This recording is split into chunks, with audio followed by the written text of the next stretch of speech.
बिस्मिल्लाहिर्रहमानिर्रहीम। अस्सलाम वालेकुम नादरीन, आप यूट्यूब चैनल देख रहे हैं। मैं इमरान खान हूँ। नादरीन, आप अंदाज़ा कीजिए कि इमरान खान जिसके नाम के ऊपर कांटा लगाया गया था पाकिस्तानी एस्टेब्लिशमेंट की जानिब से, हर तरफ आपको इमरान खान का नाम ही सुनाई देता है। कोई एक भी टॉक शो उनके बगैर मुकम्मल नहीं हो सकता, कोई एक भी टीवी चैनल उनके बगैर एक दिन नहीं गुजार सकता, एक घंटा नहीं गुजार सकता। तो हर तरफ इमरान खान साहब का ही तस्करा है।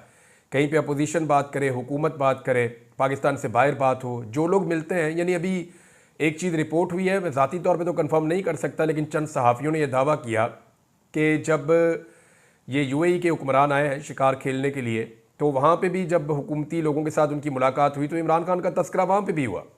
तो कोई एक जगह ऐसी नहीं है जहाँ पे इमरान खान साहब का तस्करा ना हो रहा हो। और यूएई के जो हुक्मरान हैं, इनको इस्लामाबाद आना चाहिए था अगर इन्हें वज़ीर आज़म को मिलना था। लेकिन आप ये देखें कि वो अपनी उस ज़मीन पे आए जो उनको लीज़ पे मिली हुई है, यानी वो अपनी ही रियासत में आए, उनकी अपनी प्रॉपर्टी है, वो उनको लीज़ पे मिली हुई है, वो वहीं पर आए और ये लोग उनको मिलने के लिए वहाँ गए, वो नहीं आए मिलने के लिए। तो ये एक फ़र्क भी आप जहन में अपने रखें। लेकिन चलें, अच्छी बात है कि कांटा जो लगाया जाता है एस्टेब्लिशमेंट की जानिब से, अवाम उसको मिटा देती है। फातिमा जिन्ना के नाम के ऊपर कांटा लगाया गया था, अवाम नहीं मानी। जुल्फ़िकार अली भुट्टो के नाम के ऊपर कांटा लगाया गया था, आज भी लोग उसके नाम पे वोट देते हैं। कोई वोट मांगे ना याया खान के नाम के ऊपर लित्तर पड़ेंगे। कोई परवेज़ मुशर्रफ के नाम के ऊपर वोट मांग के दिखाए, कोई किसी भी जर्नैल के नाम के ऊपर वोट मांगे, देखें लोग वोट कहाँ देंगे, लोग जुर्माना कर देंगे ऊपर से, और बाकियों को भी मना करेंगे वोट ना डालना। तो कांटा लगाने वाले जो है उनके ऊपर कुदरत ने हमेशा कांटा लगाया, बड़ा करके कांटा लगाया, और जिनके नामों के ऊपर कांटा लगाया गया कुदरत उनके नामों को जिंदा रखती है। आज इमरान खान साहब भी इसी सूरत हाल का सामना कर रहे हैं। कहा गया जी इमरान खान के नाम के ऊपर रेड लाइन लग गई है, क्रॉस लगा दिया गया है, कांटा लगा दिया गया है। लेकिन अब आप ये देखें कि इमरान खान के बगैर ना सिस्टम चल पा रहा है, ना निज़ाम चल पा रहा है। हालात कहाँ पहुँच गए हैं, मैं अभी आपके सामने एक डाटा रखूँगा, आप हैरान हो जाएंगे। और ये डाटा जो है वो सरकारी आदाद-ओ-शुमार है, मैं को अपने से ज़ाती तौर पर नहीं बना रहा हूँ, आपके सामने सारी चीज़ें मैं अभी रख दूँगा। लेकिन एक चीज़ आप ध्यान में रखें कि जो हुकूमत का और अपोजिशन के बीच में जो मुज़ाकरात चल रहे थे, जिसको हुकूमत चाहती है कि वो नाकाम हो जाए, सूरत हाल ये है ना कि एस्टेब्लिशमेंट जानती है बैरूनी दबाव बढ़ता जाएगा। उसकी वजह यह है कि अब जो बाइडन का हाथ एस्टेब्लिशमेंट के सर के ऊपर नहीं है, तो इमरान खान को जिस तरह विक्टिमाइज किया गया, जिस तरह उसके ऊपर जुल्म किया गया, वो अब मुस्तकबिल में नहीं किया जा सकेगा। तो जब ये सिलसिला रुकेगा तो फिर इमरान खान साहब को बाहर लाना पड़ेगा। एस्टेब्लिशमेंट ये बात जानती है, लेकिन वो मशरूत रिहाई चाहती है।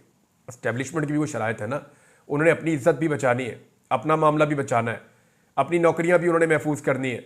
तो वो इमरान खान साहब से मशरूत तरीके से आमादगी लेकर उनको रिहा करना चाहते हैं। हुकूमत चाहती है कि जितना मैक्सिमम हो सके इमरान खान साहब को अंदर रखा जाए, क्योंकि जो इमरान खान साहब की मकबूलियत है, इस मकबूलियत के आलम में अगर वो बाहर आ गए तो पाकिस्तान की सारी सियासत उनकी मुट्ठी में आ जाएगी और फैसले वो करना शुरू हो जाएंगे।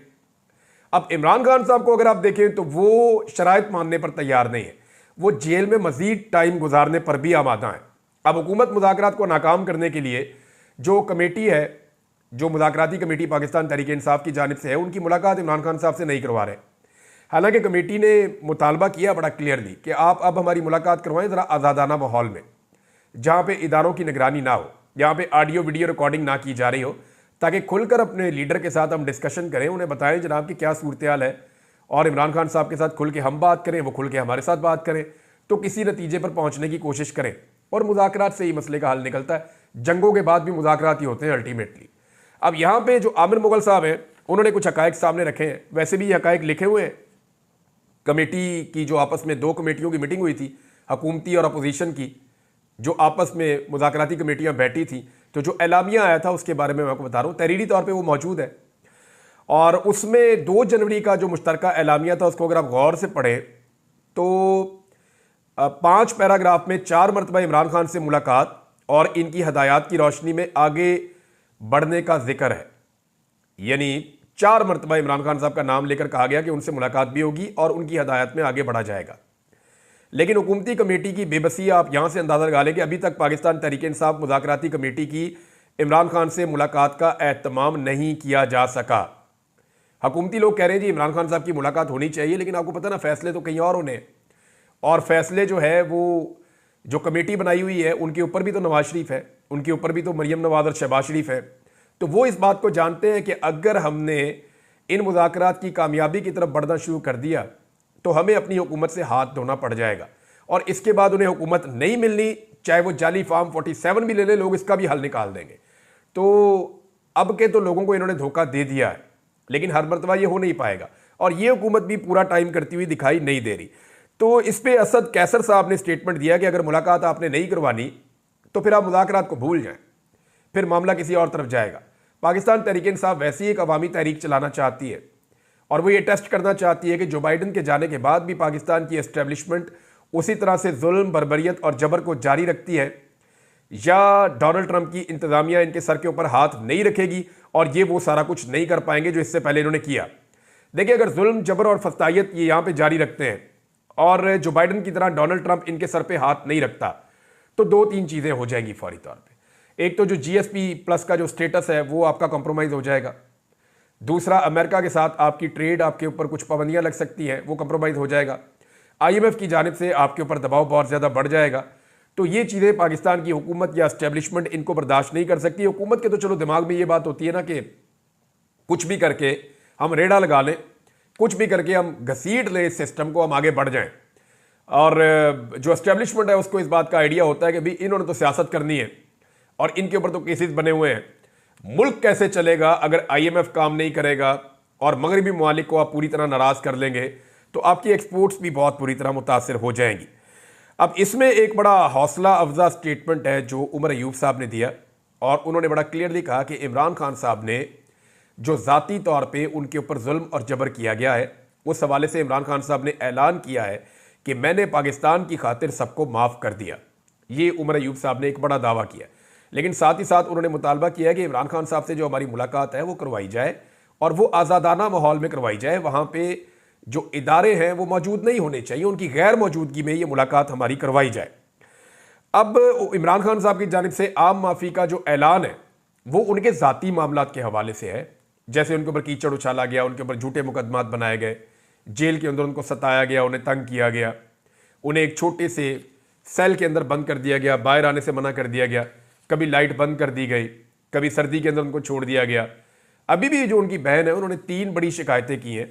अलीमा खान साहबा ये कहती हैं कि दुश्मन जो है वो कमीना नहीं होना चाहिए। ये इमरान खान साहब कहते हैं कि आपका दुश्मन हो कोई बात नहीं, लेकिन दुश्मन कमीना नहीं होना चाहिए। तो इमरान खान साहब के जो मुखालिफिन है या दुश्मन है वो कमीनगी की हद पर उतरे हुए हैं, ये अलीमा खान साहबा ने कहा। क्योंकि 3 ऐसे मुतालबात हैं जो इमरान खान साहब बार बार कहते हैं और ये बुनियादी ज़रूरत की चीज़ें हैं, इमरान खान साहब की बात नहीं मानी जाती। नंबर 1, इमरान खान साहब का जो ज़ाती मुआलिज है उन तक इमरान खान साहब को एक्सेस नहीं दी जाती। बार बार उनकी फैमिली कोशिश करती है, उनकी जानिब से ये कहा जाता है, लेकिन ज़ाती मुआलिज को इमरान खान साहब तक रसाई नहीं दी जाती। नंबर 2, इमरान खान साहब की उनके बच्चों से बात नहीं करवाई जाती। जमाइमा ने कुछ अर्सा पहले कहा था कि उनके बच्चे डिस्टर्ब हैं इस वजह से कि उनके वालिद को बेगुनाह जेल में डाला गया। इमरान खान साहब भी अपने बच्चों से बात करना चाहते हैं, हालांकि जेल मैनुअल के अंदर इसकी इजाज़त होती है, लेकिन इमरान खान साहब को उनके बच्चों से बात नहीं करने दी जा रही। नवाज शरीफ साहब का पूरा ख़ानदान जो है, पूरा का पूरा टब्बर जेल में जाता था मिलने के लिए, बच्चों के बच्चे भी जाते थे, छोटे बच्चे, बड़े बच्चे, उनके बच्चे सारे जाते थे जेल में। लटरम पटरम उधर रौला पड़ा हुआ होता था, मियाँ साहब ने तो पूरा मेला लगाया हुआ होता था, तो मियाँ साहब की तो जेल भी घर जैसी थी। लेकिन इमरान खान साहब के बेटे हैं, उनसे उनकी बात नहीं करवाई जाती और वो कोशिश करते हैं लेकिन फिर भी बात नहीं होती। तीसरा, इमरान खान साहब अपनी किताबें मांगते हैं, उसमें भी परेशान किया जाता है। 3 ही चीज़ें जो इमरान खान साहब डिमांड करते हैं कि जनाब मेरे बच्चों से मेरी बात करवाएं, मुझे मेरी किताबें मुहैया की जाएँ। जो मेरा अपना ज़ाती मुआलिज जब 72 साल का आदमी है, बेशक वो अपने आप को कितना भी फिट रखे एक्सरसाइज करके, लेकिन फिर भी उसके अपने मुआलिज से जब वो मिलते हैं तो उनको उससे इत्मीनान मिलता है कि मेरी अपनी फ़िज़िकल कंडीशन क्या है और मैं अपने आप को कैसे बेहतर कर सकता हूँ। तो इमरान खान साहब अपने ज़ाती मुआलिज से मिलना चाहते हैं, अपने बच्चों से बात करना चाहते हैं और वो किताबें पढ़ने के लिए अपनी किताबें मांग रहे हैं। और इन तीनों चीज़ों में उनको परेशान किया जाता है, ये तीनों चीज़ें उन्हें नहीं दी जाती। तो इसलिए इमरान खान साहब कहते हैं कि दुश्मन बेशक मिल जाए लेकिन कमीना दुश्मन नहीं मिलना चाहिए। अब नाजरीन, बार बार ये कहा जाता है कि पाकिस्तान में महंगाई कम हुई है, इसके ऊपर हम एक सर्वे करवा रहे हैं, आने वाले दिनों में आपको दिखाएंगे कि महंगाई कितनी कम हुई है। लेकिन हुकूमत का जो पसंदीदा इदारा है द न्यूज़, उसने जनाब सर्वे जो करवाया, उस सर्वे के मुताबिक पाकिस्तान में महंगाई कम नहीं हुई बल्कि पाकिस्तान में महंगाई बहुत ज़्यादा बढ़ी है। यानी जो चीज़ें जिनकी कीमतें बढ़ गई, सब्जियों की कीमतें बढ़ गई, गोश्त की कीमतें बढ़ गई, फलों की कीमतें बढ़ गई, चावल, चीनी और दालों की कीमतें बढ़ गई, घी की कीमतें बढ़ गई, तो कौन सी चीज़ ऐसी है जिसकी कीमत नहीं बढ़ी? बिजली की कीमत पहले ही इन्होंने बढ़ा के 16 रुपये से यूनिट उठा के 60 से 70 रुपये तक ये ले गए, तो बिजली की कीमत बहुत ज़्यादा बढ़ गई है। गैस की कीमतों में जो इजाफा हुआ है गुज़िश्ता एक साल में, वो 980% तक हुआ है। यानी अगर आप इसको वैसे देखें तो 1000% तक का इजाफा तकरीबन जो है वो गैस की कीमतों में भी कर दिया गया है। आप गैस इस्तेमाल करें या ना करें, आपको जो मीटर का रेंट आता है ना, वही इतना ज़्यादा है कि गरीब आदमी को पहले इतना बिल नहीं आता था। तो हर चीज़ की कीमत में बहुत ज़्यादा इजाफा हुआ। और ये रिपोर्ट मैं नहीं कह रहा, या द न्यूज़ दे रहा है, और द न्यूज़ की जो रिपोर्ट है वो हुकूमत को हमेशा से बड़ी पसंद होती है। तो द न्यूज़ की रिपोर्ट के मुताबिक पाकिस्तान में महंगाई की शरह में नया साल आते ही बहुत ज़्यादा इजाफा हुआ है। हालांकि हुकूमत दावे कर रही है कि महंगाई में इजाफा नहीं हुआ। अब आपके सामने मैं एक डाटा रखता हूँ नाज़रीन, कि इस वक्त जो पाकिस्तान में टैक्स लिया जा रहा है हुकूमत की जानिब से, वो सबसे ज़्यादा टैक्स है। यानी इतना टैक्स पाकिस्तान की किसी हुकूमत ने नहीं बढ़ाया जितना टैक्स पाकिस्तान की मौजूदा हुकूमत ने बढ़ा दिया है। हर चीज़ के ऊपर टैक्स लगा दिया है, जिसकी वजह से पाकिस्तान में महंगाई बहुत ज़्यादा है। यानी लेवी टैक्स लगा दिया, और पता नहीं कौन कौन से टैक्स लगा दिए, विद होल्डिंग टैक्सेस लगा दिए, और जो टैक्सेस ऑलरेडी लगे हुए थे उनकी शरह में बहुत ज़्यादा इजाफा कर दिया। तो हर चीज़ पर पाबंदी लगाई गई, फिर टैक्सेस जो है उनको बढ़ाया गया। तो इस वक्त जो हुकूमत है वो सबसे ज़्यादा टैक्सेस आवाम से वसूल कर रही है, लेकिन इसके बावजूद टारगेट पूरा नहीं हो रहा। टारगेट इसलिए पूरा नहीं हो रहा कि अवाम ने अपनी एक्टिविटी रोक दी है। जितनी ज़्यादा इकोनॉमिक एक्टिविटी होती है उतना ज़्यादा हुकूमत को टैक्स मिलता है। मिसाल के तौर पे अगर आपके पास 100 रुपये का एक नोट है और इस नोट को आप सर्कुलेट कर रहे हैं मार्केट में, तो ये जितनी दफ़ा मार्केट का चक्कर लगाएगा उतनी दफ़ा टैक्स का पैसा हुकूमत को मिलेगा। लेकिन अगर इसकी सर्कुलेशन स्लो हो जाती है, यानी पहले 100 का एक नोट जो है वो एक दिन में 20 चक्कर लगाता था और अब वो 10 चक्कर लगा रहा है, तो जब अगर 17 रुपये फ़र्ज़ करें आप, अगर वो 17 रुपये का एक सेल टैक्स है, तो जब वो 10 चक्कर लगाता है तो 17 को आप 10 से ज़रब दे दें तो 170 रुपये बनते हैं। लेकिन अगर वो 20 चक्कर लगाता है तो ये 340 रुपये बनते हैं। तो इस तरीके से 100 का नोट जो है वो उतना पैसा नहीं कमा रहा, या 5000 का नोट जो है वो उतना पैसा नहीं कमा रहा।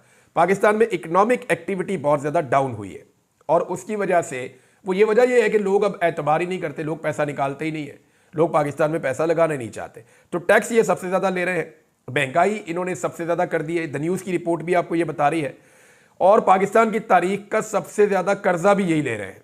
मिसाल के तौर पे मैं आपके सामने को डाटा रखता हूँ, और ये डाटा पढ़ने के बाद आपके रोंगटे खड़े हो जाएंगे कि कैसे इन्होंने पाकिस्तान की मईशत को तबाह किया है। 70,000 रुपये से ज़ायद का कर्जा हो गया पाकिस्तान की तारीख में, कभी ऐसा नहीं हुआ।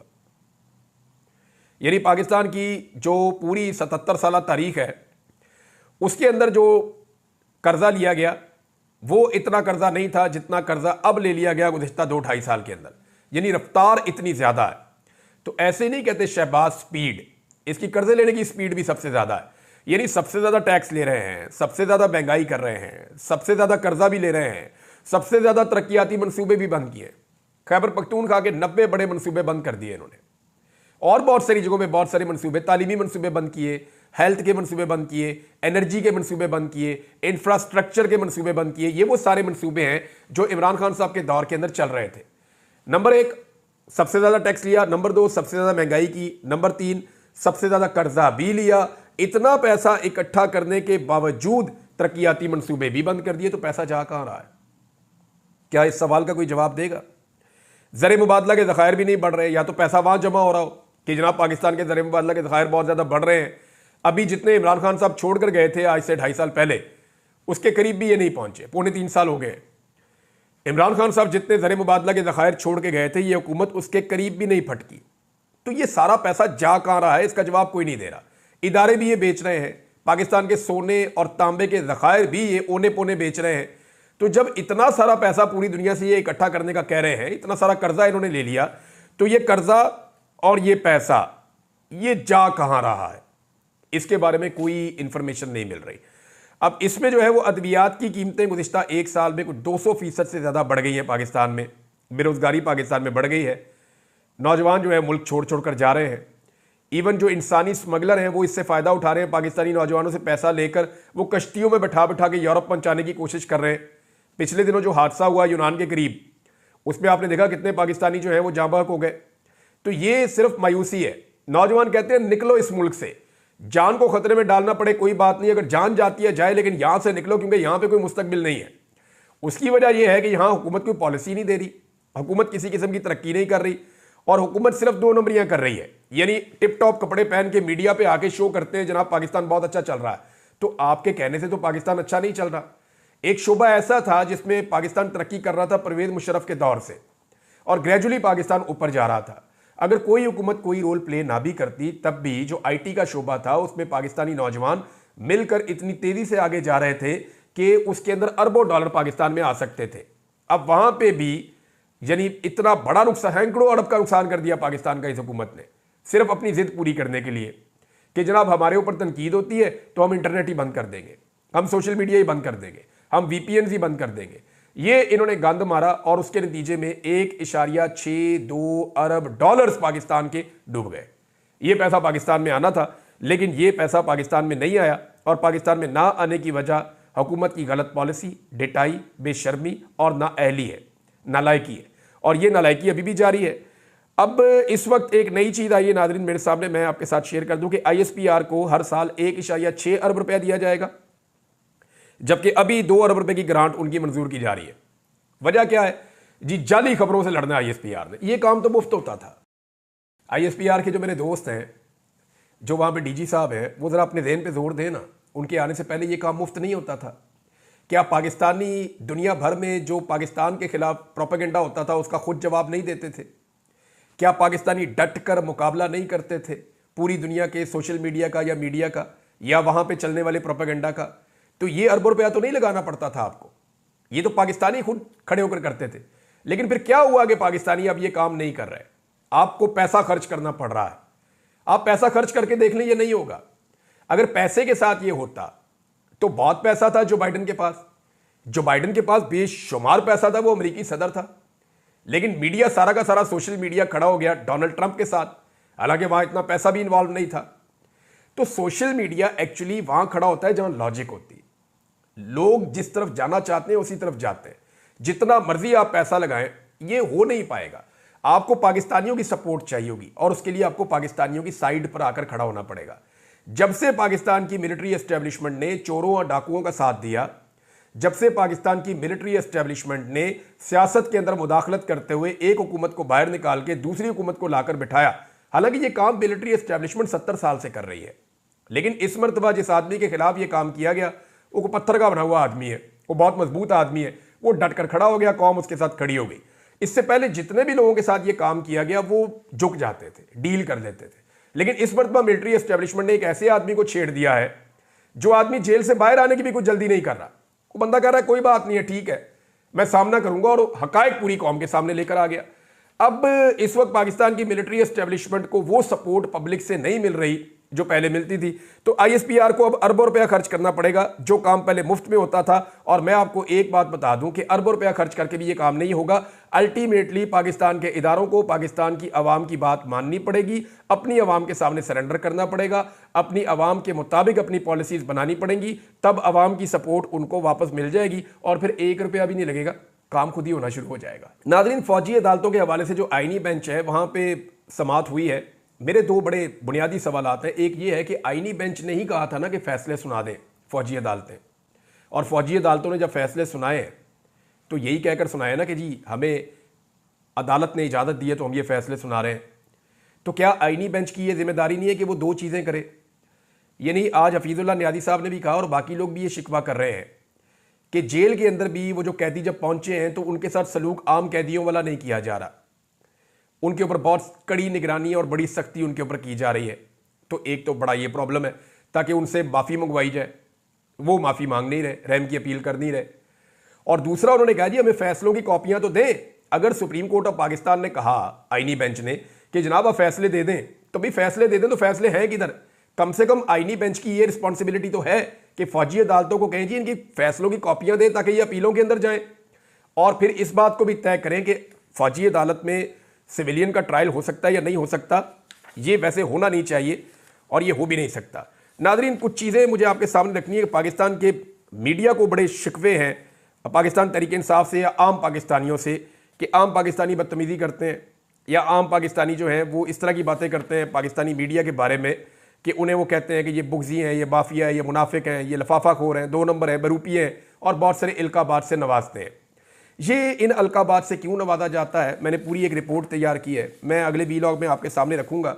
लेकिन खैबर पख्तूनख्वा की हुकूमत की कारकर्दगी पे मुजम्मल असलम साहब ने जो एक डाटा शेयर किया है कि उन्होंने कर्जा भी उतारना शुरू कर दिया है, उन्होंने पेंशन्स का भी बंदोबस्त कर दिया है, 40 अरब वहाँ पे भी जमा किया है और उनके पास 3 महीने की सरप्लस तनख्वाहें भी मौजूद हैं।